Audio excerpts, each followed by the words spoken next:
Yes, I love the Feast of Tabernacles, the Feast of Sukkot. Now, why do we call it in Hebrew Sukkot? Well, in Hebrew, Sukkah is a booth. Sukkot is booth, the Feast of Booths. In other words, what do we do during the Feast of Tabernacles?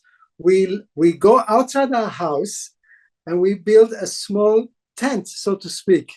And why? Because we remember, how God saved us in Passover, how he gave us the scriptures and in Shavuot, in the Feast of Pentecost.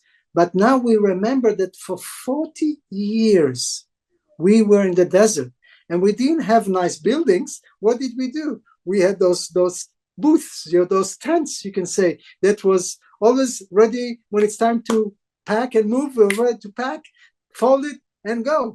And it reminds us that for 40 years, God has been providing us every morning fresh manna. He provides us water. You're in the desert. If you're in the desert with no bread and water, man, you'll die. And during the day, we had shade. During the day on the sukkah, and in the evening, also, it's very cold or rain, it will give us some protection.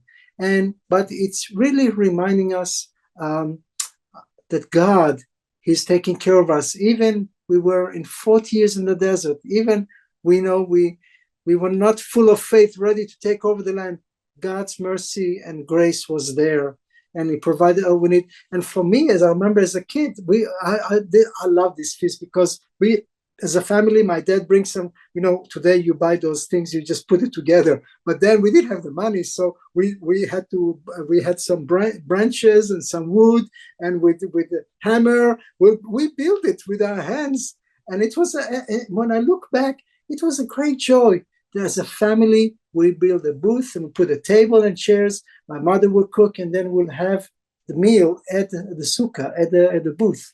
And so it was always a great memory of family coming together, coming out the house into the garden and celebrating Sukkot, the Feast of Tabernacles, and remembering that God has been faithful to us all those years.